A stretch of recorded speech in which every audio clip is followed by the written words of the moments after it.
Hello friends, welcome or welcome back. My name is Corinne and this is my channel where I like to talk about all things creativity, knitting, writing, gentle living, everyday acts of joyful creativity, all of that kind of stuff.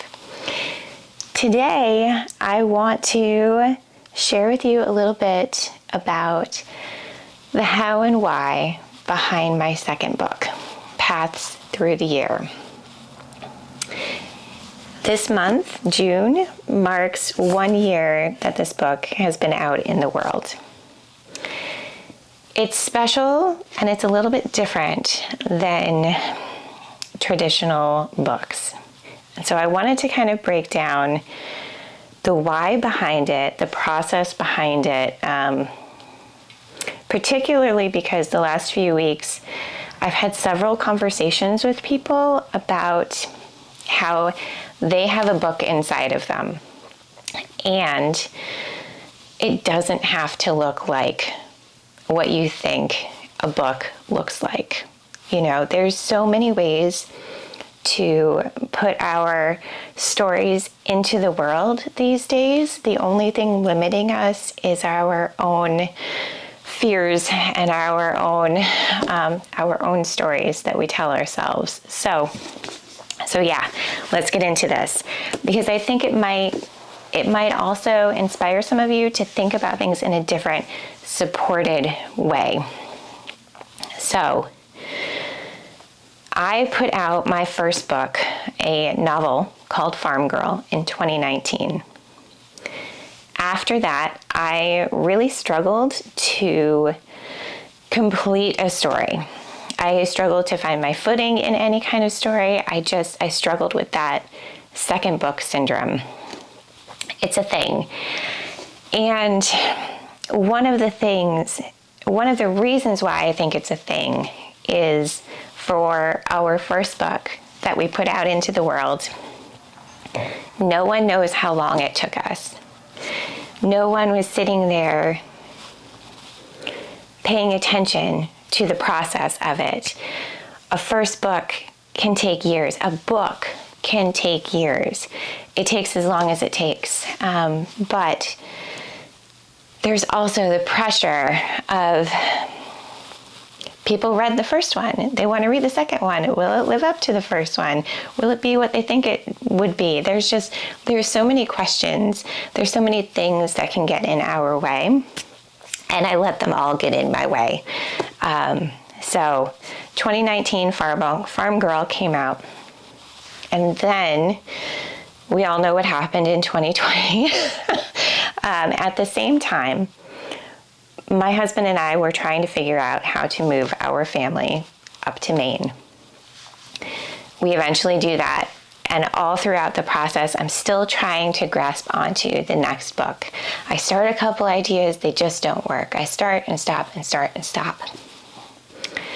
So we move here with our family, with our 2 kids, with my parents, and we start to live our life here on the homestead. And as I walked the fields and took in the land and the entire experience, I could feel something bubbling up. Something like there's a story here to tell. And what I wanted to do was tell the story of us learning about this place, finding ourselves here, rooting into the land and our new home. Now, Maine, like a lot of other places,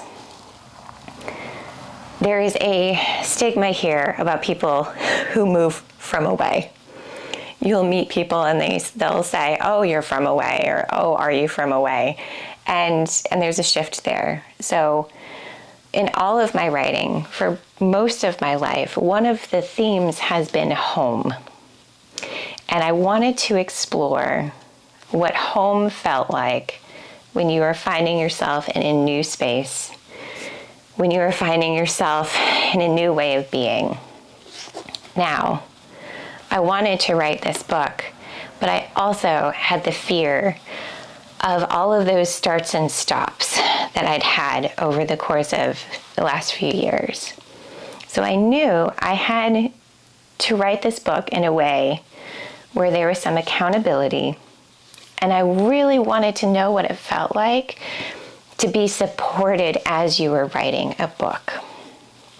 Supported meaning that there was some kind of investment from people emotionally, maybe monetarily. I wasn't really sure. And I'm so grateful, so grateful. I have a very small, but such a loyal audience. And they showed up. What I said I was going to do, with really nothing but just my own gumption, I said, over the course of 2023, I'm going to write a book, and I'm going to share the behind the scenes of it. I'm going to share the first draft of it with you every month. The book is going to be written in monthly installments. I'm going to share that with you. I'm going to share behind the scenes footage. I'm going to share how I edit. I'm going to demystify the self-publishing journey. This Patreon, and I ended up doing it on Patreon, will encompass a year and a half. And when we hit the year and a half mark, I will self-publish it. So in doing all of this, I gave myself a very firm deadline. I gave not only one deadline, many, because each month I was saying, I'm going to write these monthly chapters. I'm going to send you, my patrons, the first draft, the ugly first draft, and you can see it morph and change over time. Looking back on it, I don't know how I had the guts to do that, but I did it. And there were people there for that journey from the moment I started. I did start over on Ko-fi, and had some technical difficulties. I switched over to Patreon 1 or 2 months in and found the platform very bare bones. It's still that way. It's still a little clunky, but I do love it very much. It has a very it has a spot in my heart because of the journey that we went through. Yeah, it was a lot. It was a lot, but I needed to know that it was safe again, that it was safe and possible for me to put work out into the world. I needed to remember what it felt like, and that I could do it and it wasn't terrifying. And so to have that support of a network of people who were all curious about the project, who felt invested in the project, and who were cheering me on throughout it, it was invaluable. The monetary component helped because I wanted this book to feel very homegrown. So I used the money to commission my kids to do artwork for the book. My son made a map of the property. I don't know if you'll be able to see it or not. Yeah, he created a Pooh style map of the property. My daughter created seasonal headers, as well as wingdings, like the things that break up a chapter into bits, as well as the cover. She designed the cover for me, which I think is really beautiful. And so as the year went on, I really did. I shared as I went. It was vulnerable. It was scary. I wrote through a period where I had a concussion that ended up in the book. I learned what it meant to write about losing a loved one in that time period. We had a devastating loss, and trying to figure out what belonged in the book, what didn't, what was my story to tell versus other people's. I learned how to tell my story while at the same time honoring those around me. There were some really valuable lessons in it. And again, feeling that support system beneath me really enabled me to tell those stories, to show up. The month that I had my concussion, I had to take a couple of weeks off. I couldn't use the screens, and so that chapter felt different. And I think it was important that it felt different from the very beginning. And I think this is really critical when you talk about self-publishing. From the very beginning, this was an experiment for me to see how this process would feel. I had no intention of this becoming a bestseller, about it getting on any lists. Anything that happened after I published was kind of the icing on the cake, because I got my groove back. I showed myself that I could write through some very challenging times, some very joyful times. I found my voice again, and it was a really powerful thing for me, as well as those who were following along. At the end of the journey, and part of the promise of the Patreon was, at the end of the journey, anyone who supported me at all throughout that year got a free ebook copy of Paths. They also ended up getting, we created a bookmark out of the cover, a bookmark and some stickers of the images inside. I created some postcards of the maps my son had made. So it was a really sweet process.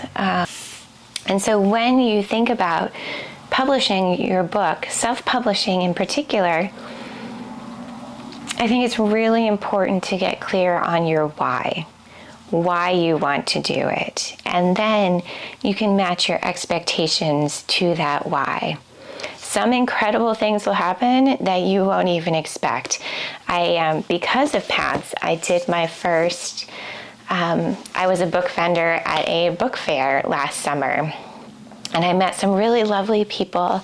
I sold more books than I thought I would, and it was great to make connections. And through those connections, I ended up getting Paths in a local bookstore chain. If you're in Maine, there should be a copy of Paths at any of the Shermans throughout the state. And yeah, it did what I wanted it and needed it to do. So this is not a self-publish my way and, sell thousands of copies of your book. This is like everything I think I talk about and everything that's important to me. It's a very intentional process. It's a very intentional process. For the nitty-gritty, I'm happy to answer questions. I ended up using Atticus for book formatting. I tried to use the Adobe Suite, and it was way over my head. So I used Atticus. I did pay for that software, and that was a huge game changer. I've used it several times since for various projects. And I bought my ISBN numbers from Bowker directly. For Farm Girl, I went through the Amazon process and got my ISBN number through Amazon. But this time I wanted to also try putting the book in different places, especially there's a lot of people who don't want to purchase books from Amazon. So I wanted to be able to give my readers an option. So I used Amazon as well as Ingram Spark for distribution. And that's been really fun to see the different places. I can look on Barnes & Noble and on their website, and it's there. I can look on bookshop.org, and it's there. Really, even thrift books, it's there. So if you're curious about Paths, you can find it at most online booksellers worldwide. I've recorded the introduction, and so I'd like to share that with you all in celebration of the book at the end of this video. And I'm going to pair it with some photographs that I took throughout the year. Many of those I shared with patrons along the way. The Patreon that I created for this book no longer exists. It was the container for this book for a period of time.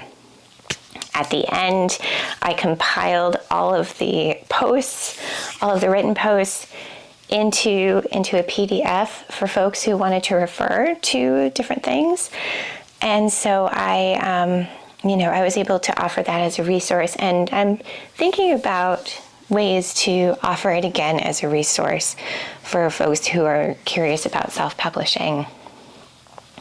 All that to say, there are so many different ways to write books. There are so many different ways to share our stories. And this was just a different way to do it. There's been a lot of serializations of stories over the last few years, and I think it's a really interesting thing to do with the books. This one is a little bit different because it does chronicle just one period of time. It verges on memoir. I guess it is kind of memoir. But yeah, it's a special book, and it's a year old, and I'm so grateful for the book, the work I put into it, the supporters of the book, my supporters over the years. And there's nothing like seeing your work printed out in a book. If you are a writer, it's possible. It's possible. The journey might look a little bit different for you. Each book has its own purpose for you as a writer. It has its own purpose for your readers. And it has its own way of coming into the world. I haven't decided if I'll traditionally publish the next one or attempt to, or if I'll self-publish again. Those are questions that I'm thinking about. And when I'm thinking about them, I'm really thinking about the why behind that and what my intention is. And yeah, just bringing that thoughtfulness with me into how I put things out into the world. And when I find, because I can only speak from my experience, I find that when you are connected to your story, you are connected to your why, you are connected to a safety within yourself, that you know you've got your own back through this process, and truthfully that you know other people do as well, it makes it more possible to do these things. So thank you for listening. If you have questions specifically about self-publishing, I would love to answer your questions in the comments or even in another video. I will link the book in the description. And yeah, here's to, happy birthday to Paths Through the Year. Thanks for watching, and keep writing and keep dreaming about your projects. They are so important and bring the world so much joy. And we need that. So we need like Amy McNee says, we need your art desperately. So keep making and creating. Be well, friends, and I will see you soon. From the introduction of Paths Through the Year. I fell in love with lupins on a vacation to Prince Edward Island. I'd already been introduced to them by way of the children's book Miss Rumphius by Barbara Cooney, and had seen the purple and blue cone-shaped flowers countless times over the years. But it took finding lupins everywhere I looked during a week in June on the Canadian island to fall head over heels. A family legend from my childhood that gets told over and over is a story about a vacation to Gettysburg, in which every time we passed a cannon sitting by a wooden fence or stone wall, my mother would yell, "Stop the car!" and jump out of the passenger seat with her camera in tow before the car came to a complete stop. When we were in PEI, I was the same way, only with lupins and fences, and my kids were the ones rolling their eyes like my brother and I did all those years ago. We were house hunting during the madness of 2021, when properties were flying off the market as soon as they became available. For years, my husband and I had wanted to move to Maine, where we pictured ourselves with more space to live, breathe, and explore. Before the pandemic, we decided that 2021 was the year we would make the move, as we'd outgrown our tiny rental. With the flexibility of homeschooling our children, combined with Lucas working remotely, it seemed like the perfect time. We started making plans and taking steps towards home ownership. Then the world shifted and changed, and everyone and their uncle were looking to move out of cities and into more rural areas. Once we started looking at houses, I remember looking for signs, any sort of hope I could latch onto whenever we visited a property. From the outside, one of the houses we saw looked like it would be well out of our budget, but the inside, while expansive, needed a lot of work.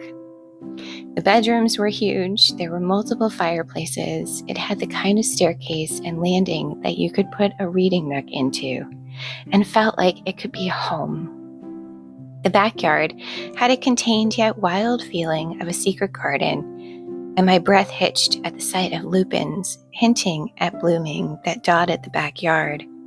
Sign noted, we put in an offer that same day. During the 2 days we waited to hear what happened with our offer, my father called and sprung the idea of going in on a property together, a multi-generational living situation. He knew we hadn't been able to make much traction with previous offers, and as he and my mother were looking to relocate from their home in Pennsylvania, he offered that we could join forces, knowing there would be fewer properties to look at, but hoping the demands for a multi-family property would be less than single-home families in the current market. Single-family homes in the current market. We said we'd have to wait and see what happened with the offer we'd just put in, but the wheels in our minds started turning. What if the offer gets accepted? What if it doesn't? What would it look like to live next door to my parents? As you might have guessed, the offer was not accepted, and we said yes to the idea of multi-generational living and set out to find a very particular real estate listing. We were looking for a property with 2 houses, preferably detached, but we were willing to compromise. 1 unit for my family of 4, the other for my parents. We thought a yard might be nice, but not a shared one, and it'd be great to have privacy from other neighbors. But we didn't set out to buy a big piece of land. Hayfields weren't on our bucket list. Neither was riverfront property or woods for that matter. In early June, we settled in for the long wait on a unicorn property. But on Father's Day, we got another phone call from my dad. "Did you see the listing I sent over?" he asked. I hadn't. "I think I found it," was his reply. The listing had been up for months, unheard of at that time, and there were some funky attributes as it was listed twice with 2 different acreages. But what it showed got us all excited. A large amount of property, 2 houses, a barn, and a cabin. From the Google Maps aerial view, it looked like you could see neighbors on 3 sides, but just barely. And beyond that, land, lots of land. We contacted our real estate agent, Karen, to see if we could have a viewing set up. By midweek, Lucas, myself, and our daughter were standing in the driveway of the property, being told that there were some unique things about this showing. The biggest was that the owner and his agent wanted to be present. By this point, we'd gotten to know Karen fairly well. We'd spent a good many weekends together, traveling the back roads of Maine through snowstorms, mud season, and now black flies. So when she looked at us and said, "This is really unusual, guys, but..." We trusted her and ran with it and embarked on the most unusual house viewing experience we'd had to date. We walked into the house, and before we could even take in the tall ceilings, tiled floors, and the centerpiece of a stone chimney and wood stove, we met Steve, the owner, who had maps of the property laid out on the island countertop in the kitchen. As he pored over the extensive property lines, laying out where the river was and how this large parcel of land had changed and morphed over time, I tried to take in the ceramic farmhouse sink and the wood beams above us. As he explained the covenants the land was included in and told us a bit about the neighbors, my eyes tried to take in every detail surrounding me. The wood beams above the butcher block counters, the way one room flowed into another, the house seemingly endless, especially compared to our current living space. Eventually, he walked us around the house, pointing out every addition and change he and his wife made during their multiple renovations. He showed us the ins and outs of the late 1800s farmhouse. Then he walked us over to the little house that sat just across the way, and the barn. All the while, my parents listened in via a video call on my phone. Eventually, it was time to see the rest of the property, which included a cabin and the land. Steve offered to take our daughter around on his ATV, a four-wheeler type thing with a roll cage over top. Everyone looked at me for permission. I looked at Karen. She gave the slightest nod, and then I gave the go-ahead.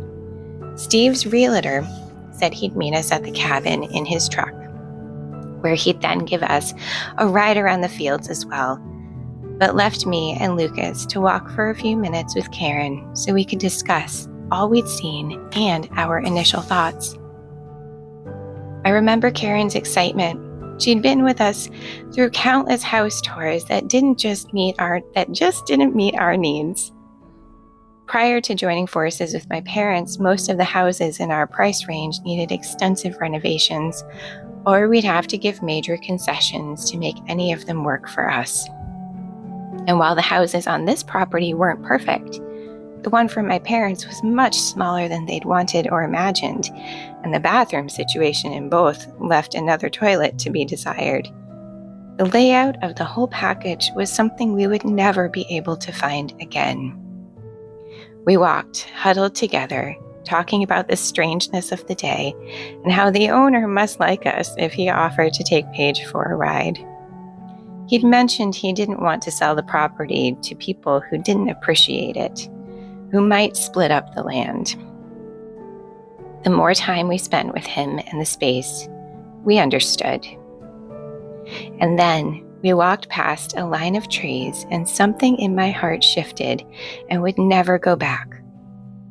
In the heat of early summer, the scent of balsam wafted across our path.